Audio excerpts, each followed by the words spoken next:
तो जाहिर सी बात है इस विधानसभा सत्र में हमारा भी और राज्य के युवाओं का भी एक बड़ा मुद्दा है। और सिर्फ यही नहीं, युवाओं या नियुक्तियों का वर्ष था सरकार की ओर से, और ये दिसंबर का माह है, ये माह वर्ष खत्म हो रहा है, लेकिन आप देख रहे हैं राजभवन से लेकर के तमाम लोग ये नियुक्तियों के रद्द होने के वर्ष के रूप में लोग देख रहे हैं। पंचायत सचिव के लोग तमाम रिजल्ट होने के बावजूद भी हाई कोर्ट के निर्देशों के बावजूद इंतजार कर रहे हैं। तो ये सवाल सबसे ज़्यादा मौजूद समय है इस सरकार के लिए, इस राज्य के लिए, इस युवाओं के लिए। 7वीं जेपीएससी पीटी परीक्षा का विवाद थमने का नाम नहीं ले रहा। आज जो अभ्यर्थी और छात्र हैं वो राज्यपाल से मिलकर भी गुहार लगाए हैं कि इस पीटी परीक्षा को रद्द किया जाए। इस वक्त हमारे साथ माले विधायक विनोद सिंह हैं, इनसे बात करते हैं। विनोद जी, जो 7वीं जेपीएससी पीटी परीक्षा को लेकर विवाद चल रहा है, आपको क्या लग रहा है? बहुत करीब से आप देखते हैं इन परीक्षाओं। देखिए, जेपीएससी को लेकर के पहले भी विवाद होता रहा और इस पे भी सवाल उठने शुरू हो गए थे। लेकिन तथ्य उस तरीके से उभर कर नहीं, लेकिन धीरे धीरे जो 3 तथ्य अभी तक आ चुके हैं कि पहले साहिबगंज में जो है जिस तरह से एक सेंटर में जो है एक सीरीज के आधार पर लड़के उत्तीर्ण किए हैं, वो अपने आप में सवाल था। सरकार अभी उसका कोई जवाब भी नहीं दे पाई थी, न कोई पक्ष भी रखती थी। उसके पहले अभी और जो बातें आ रही है कि जो कट ऑफ तय किया गया था, चाहे सामान्य श्रेणी में हो या रिजर्व कैटेगरी में है, उस कट ऑफ से भी नीचे के छात्रों को जो है पीटी में ले लिया गया। यहाँ तक कि जो लोग अनुपस्थित भी रहे, परीक्षा में शामिल भी नहीं हुए, वह भी नहीं है। अब जो तथ्य आ रहे हैं कि जिस एजेंसी को, जिस संस्था को सरकार ने चुना था जेपीएससी का संचालन कर लिए, वो खुद ब्लैक लिस्टेड है।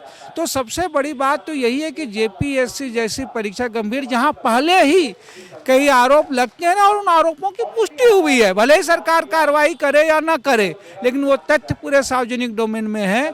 वहाँ जिस गंभीरता को बरती जानी चाहिए वो नहीं। और अभी भी जब सवाल इतने ऊपर रहे हैं तो ना जेपीएससी की ओर से और सरकार की ओर से कोई जवाब आ रहे हैं माकूल। तो जाहिर सी बात है इस विधानसभा सत्र में हमारा भी और राज्य के युवाओं का भी एक बड़ा मुद्दा है। और सिर्फ यही नहीं, युवाओं या नियुक्तियों का वर्ष था सरकार की ओर से, और ये दिसंबर का माह है, ये माह वर्ष खत्म हो रहा है, लेकिन आप देख रहे हैं राजभवन से लेकर के तमाम लोग ये नियुक्तियों के रद्द होने के वर्ष के रूप में लोग देख रहे हैं।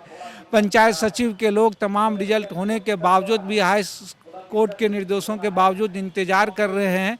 तो ये सवाल सबसे ज़्यादा मौजूद समय है इस सरकार के लिए, इस राज्य के लिए, इस युवाओं के लिए। विधानसभा में उठाएंगे? निश्चित रूप से विधानसभा अगर सत्र है तो जो इस दौर के मौजूद सवाल है उठने ही चाहिए और उठेंगे हमारे द्वारा। अभी आप ये जो स्वच्छता कर्मचारी लोग को संबोधित कर रहे थे, आपने कहा कि ये नियुक्ति वर्ष सरकार बोल रही है, लेकिन सबसे अधिक छटनी इसी वर्ष में हुई है, इसलिए ये छटनी वर्ष ना।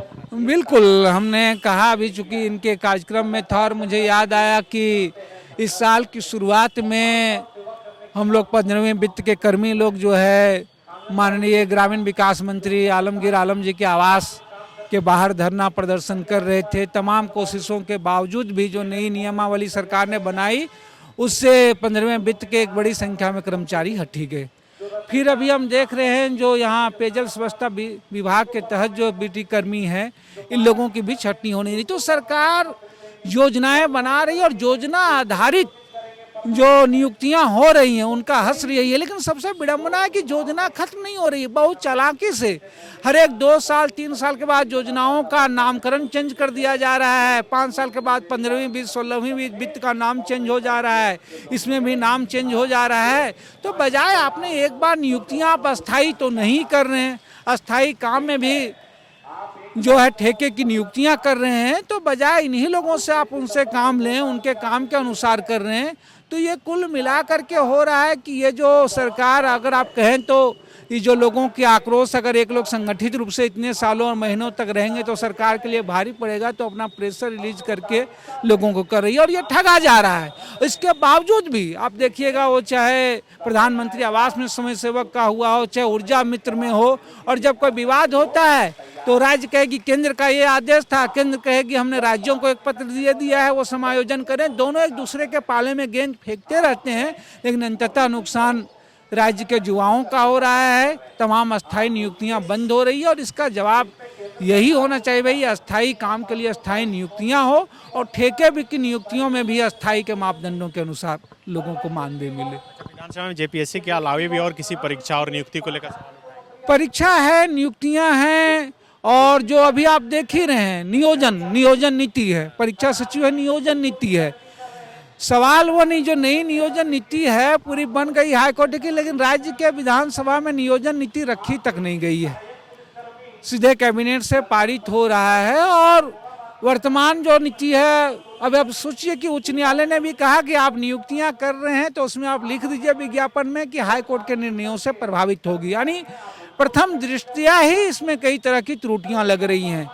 तो जरूर हो सकता है इसमें 1% ही वंचित हों, विरोध 1% के लोग हैं, लेकिन वो 1% का भी विरोध अगर वाजिब है, वो संविधान और जो नियम कानून है उसके खिलाफ हैं, तो वो 1% का भी विरोध न्यायालय के ये में जो है वो 95% पे भारी पड़ जाएगा, जिसका खामियाजा अभी हम लोगों ने पिछले दिनों रघुवर सरकार की जो नियुक्तियां हुई थी उसका हम लोग देख रहे हैं। और सरकार उसी को आधार मान करके कह रही है कि हम खारिज कर रहे हैं कि वो गलत नियमावली बनी है, और फिर आप उसी रास्ते में चल रहे हैं कि नियमावलियों में जानबूझ करके ऐसी त्रुटियां रखी जा रही कि कल को फिर नियुक्तियां बाधित हो।